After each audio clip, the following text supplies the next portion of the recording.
Yo, what's up mga kasor? Alas 11, 15 ng gabi.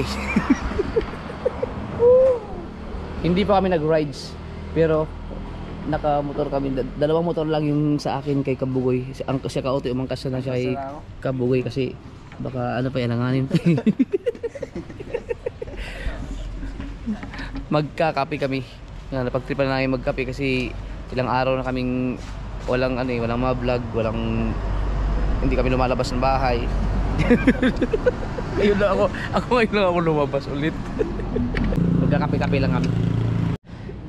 Dapat may isa nakaupo dito, tulog na siguro yun. Si Gondox. Biglaan kasi, bigla lang ako nagaya. Tulog na yan sila, nakahiga na yan doon.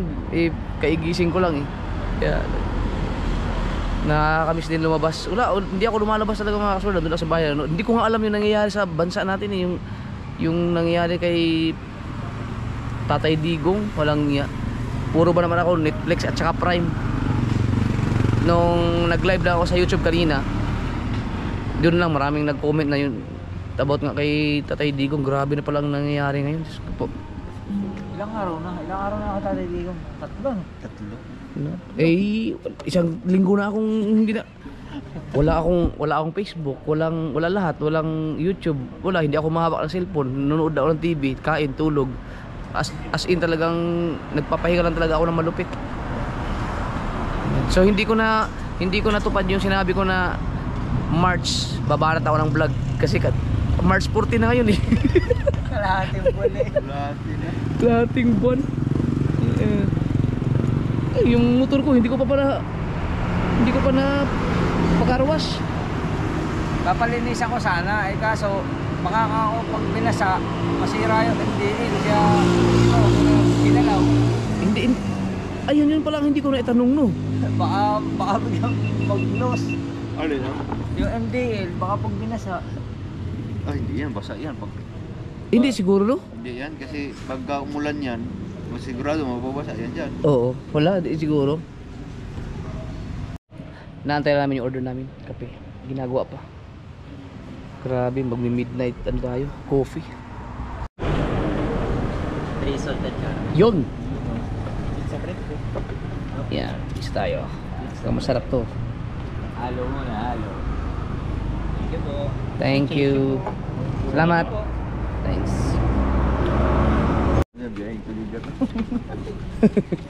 Ayun mga kasoward. So, ito. Sarap to Kape lang tayo muna. Kape-kape tapos uwi na rin. Grabe ang tagal kong nagpahinga mga kasoward. Ilang araw. Paglabas ng bahay.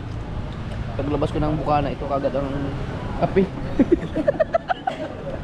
Hindi ko mayaya sila misis dahil ang aning oras tulog na sila ako maghapon akong tulog sa bahay. Wala akong magawa. Gusto ko lang lumabas kaya naisipan ko lang magkape. Kaya ginising ko si Kaote at si Kabugoy. Damay tuloy. Si Rigondox, di ba kasama yun, pagkudyo at pagta-tricycle. Si Rigondox, kahit hindi mag-vlog yun, may kinikita yun dahil nakabili na siya. Congrats ka pala kay Rigondox, nakabili na siya ng tricycle. So hindi na siya babalik sa pagko-construction ngayon. Yan. Sipag no, nasipag. Araw pa. Mamasado na. Galing Alright mga kasoward, tapos na kayo magkape. Sakto, alas 12:05 na. Uwian na. Uwian na. Bukas pa pala sila ng alas 11 alas 12.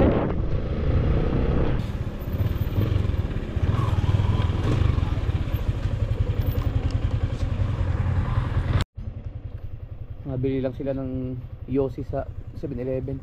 Grabe, may dali na dito. 7-Eleven, mayroon na ring Alphamart Anong bukana no? Ba't kaya ganun no? Ang mga 7-Eleven pinagtatabihan lagi ng Dali tsaka Alphamart. Ang lupit.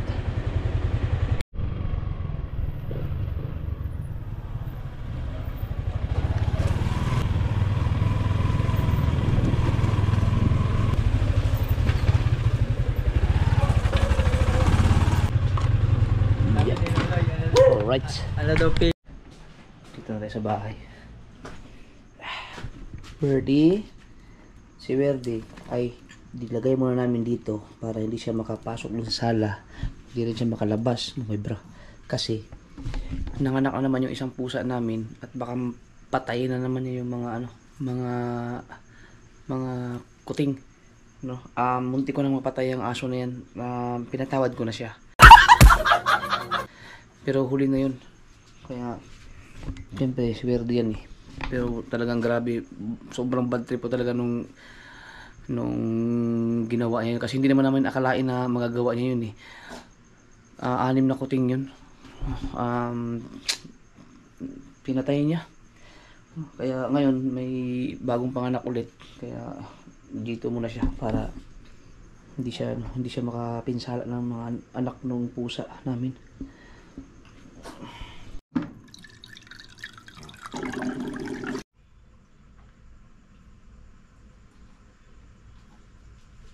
Kaya mga kasoberd, pasensya na kayo, no, kung mahina ang boses ko ngayon kasi ano na eh, yan, 12:20 na ng madaling araw.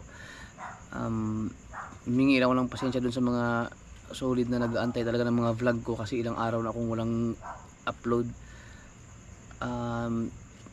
Nandito lang ako sa loob ng bahay, hindi talaga ako lumalabas. Ilang araw na rin akong walang Facebook. Siguro may magpo 4 days na ngayon, pero sa YouTube 1 week na hindi ako nakapag-upload dahil hindi ako nakapag-vlog. Sa mga nagtatanong, nasa bahay lang ako, nanonood lang ako ng TV, Netflix, Prime, at kain, tulog, as in kwarto, sala. More on sala ako, minsan dyan ako nakakatulog, nanonood lang talaga ako ng Netflix. Kumbaga nagpapahinga pa rin ako, no? So pasensya na kasi nagsabi kasi ako nung mga nakaraan na sa March ay babanat na ako ng vlog, pero hindi ko siya nagawa, no? Kumbaga parang nakapasarap yung katawan ko sa pahinga, no?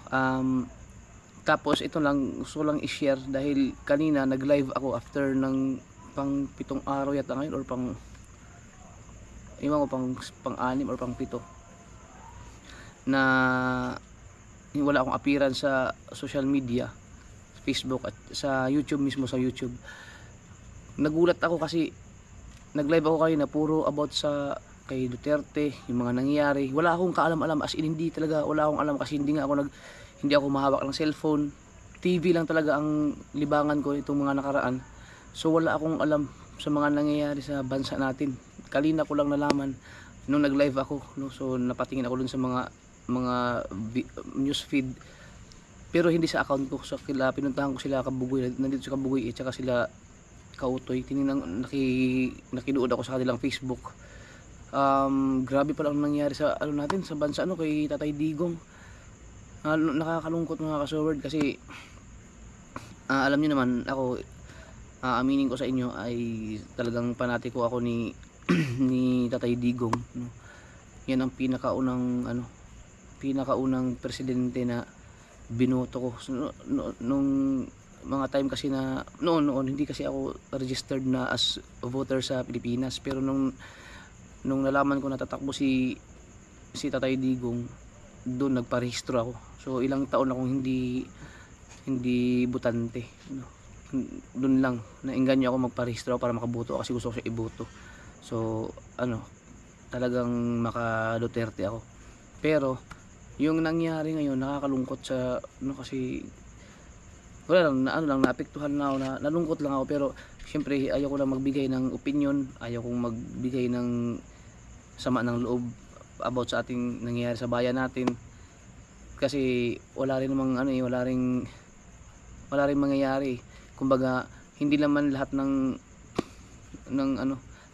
ng mga followers ko ay makadigong. Siyempre yung iba isa ibang partido. So kapag naglabas ako ng mga opinion about sa mga ganyan, siyempre baka mas lalong maubos yung mga followers ko kasi hindi naman lahat ayon sa akin. So mas mabuti pa sigurong nanahimik na lang, hindi na tayo makialam sa issue ng nangyayari sa ating bansa. Pero nagulat ako, grabe ang nangyayari sa bansa natin ngayon.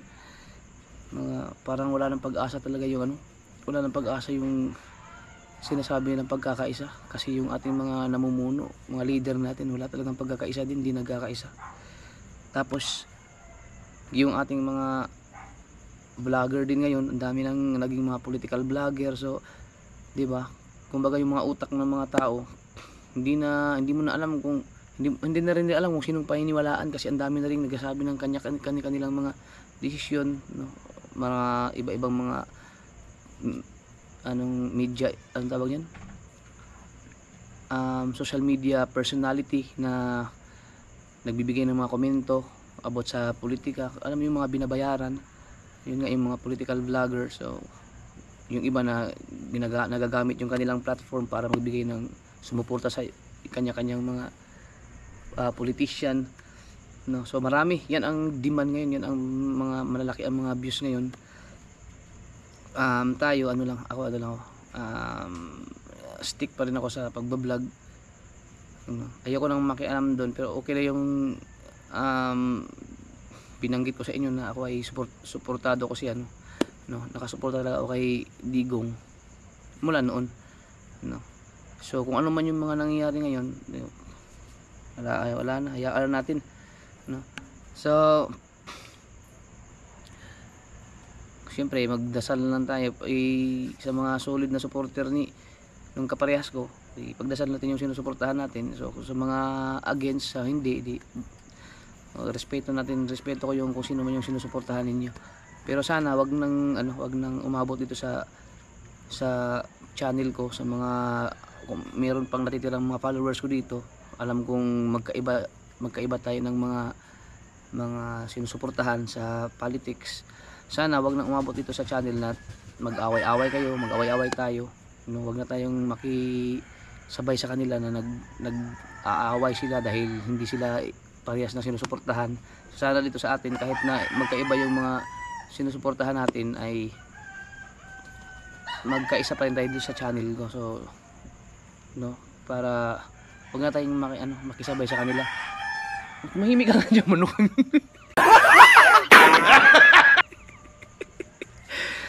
Nalungkot ako mga kasubord kasi pag ganito lang ako, pero sobrang makabayan talaga ako. Pero kumbaga nakakawalang gana na gumawa ka ng mga komento about sa bayan natin kasi wala ring mangyayari dahil nagkakagulo ang ating mga namumuno. So ako bilang isang vlogger na may mga followers, so ayokong ipagamit yung aking platform, no, na makisabay dun sa mga binabayaran para magbigay ng mga komento or mga paninira sa kabilang panig. Gusto ko mag-vlog lang, gusto ko lang mag-upload pa rin na mag-upload, mag-vlog lang. Kumbaga kung ano man yung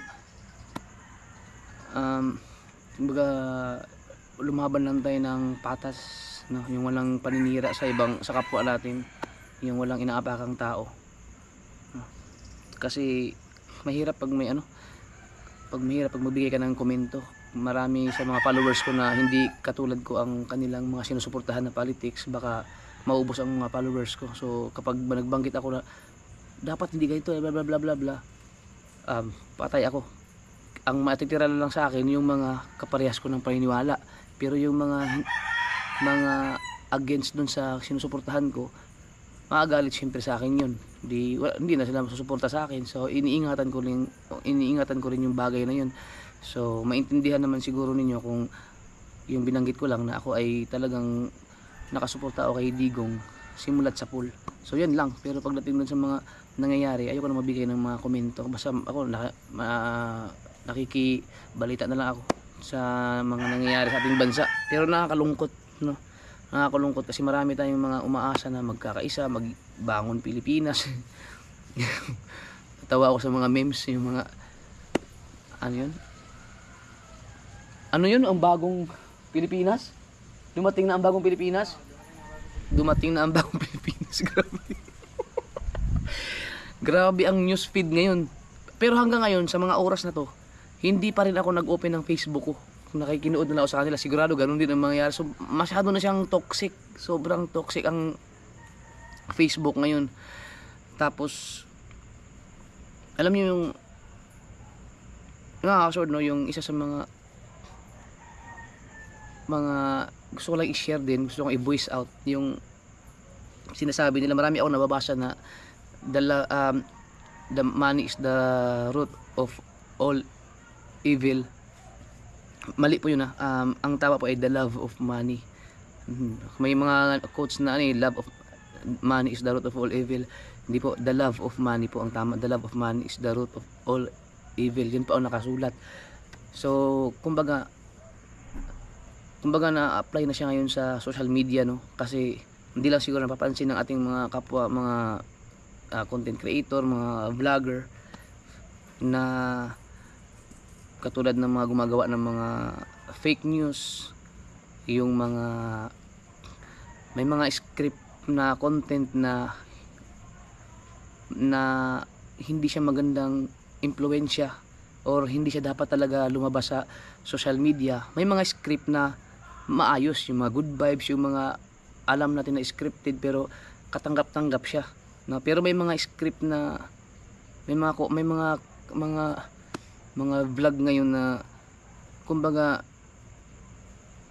ginagawa na lang kahit na hindi siya magandang impluwensya sa mga tao, lalo sa mga kabataan. Ang purpose ay para kumita lang ng malaki, no? Kumita lang ng pera yung mga content creator or mga vlogger. So siguro doon pumapasok yung the love of money, kasi bakit ka gagawa ng ganong mga content para maka-viral ka lang kahit na nakaka-apekto or masama ang naging impluwensya sa mga tao, dahil para kumita ka ng pera, no? So pumapasok na yung the love of money, kaya nagiging na nga siya, nagiging applicable na siya sa mga nagiging mga vlog ngayon, no? So ang nangyayari kasi ngayon, yung mga matitinong content bihira na lang na ang nakasuporta, no, yun talaga ang mga mahina ang mga views. Pero yung mga kalukuhan na yung mga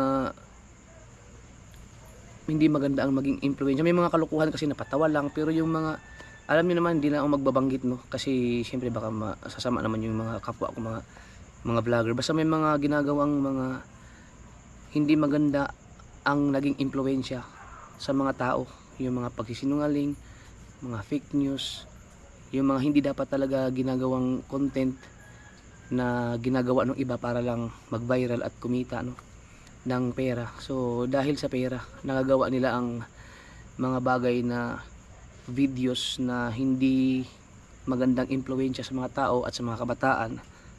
Wala silang pakialam, basta mag-viral lang para kumita sila ng pera. So pumapasok na doon yung the love of money is the root of all evil. Yan. Kaya ingat tayo, sana marami pa naman mga vlogger na natitira na hindi nag-after dun sa, hindi sumabay dun sa mga content na nakakaapak ng kapwa na para lang kumita. Marami pa siguro marami pa tayo na nagbablog lang na kahit na bumaba ng mga views, kumikita pa rin naman, lumalaban ng patas para kumita sa social media sa pamamagitan ng ating mga followers. So sa ngayon mga kasunod, hindi ko kaya. Kung tutuusin, kung gusto kong kumita na katulad nila, napakabilis lang, tanggapin ko lang yung mga offer, magagawa lang din ako ng mga content na pang pa-viral. Kaso nga lang hindi kaya ng dibdib ng loob ko na hindi ko siya kayang gawin. Takot akong mabash, na kapag nabash kasi ako dahil dun sa kagagawan ko, hindi ko kaya pagtanggol ang sarili ko kasi kasalanan ko, no, minumura ko lang yung mga basher ko, pumapatol ako sa mga bash kapag alam kong hindi totoo, ipagtatanggol ko lang yung sarili ko. Pero pag gagawa ako ng mga bagay, mga content na talagang mababash ako dahil katulad ng iba, hindi ko na kaya pagtanggol ang sarili ko nun, baka dun ako babagsak na lalo. Kaya habang ngayon pa naman, hindi pa naman bumabagsak yung views, pero hindi pa naman tayo bumabagsak ng kasword.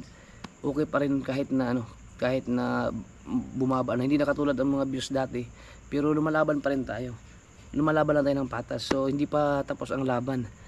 Yun lang. So sana sa mga kapwa ako mga vlogger na nagsusumikap pa rin, yung iba wala na, umalis na sila sa YouTube, nasa ano na, nasa Facebook ng iba, especially sa Reels kasi ang bilis lang magpa-viral doon, no? Kailangan lang doon may milyon-milyon ka para maganda ang sasahurin mo, no? So mabilis lang gumawa ng content doon. So kung napapansin niyo, maraming mga vlogger na marami ang followers, milyon-milyon ang mga subscribers sa YouTube, pero hindi na nila priority ang YouTube, nasa Facebook na sila ngayon, sa Reels, no? Kasi mabilis ang kitaan doon sa Facebook. Pero ako kumikita din naman ako sa Facebook, pero hindi ko talaga pinapabayaan ng YouTube. Yan. So yun lang na yun lang na ano na ako, na para akong nalungkot, na para akong naapektuhan bilang isang vlogger or influencer ba, kung qualified ba ako tawagin as influencer. Nalungkot ako, na apektuhan ako sa nangyari sa ating bansa, no? Parang ang sama na nangyayari ngayon. So mag-pray lang tayo na maging maayos yung mga nangyayari sa ating mga ngayon, politics na sinusuportahan natin.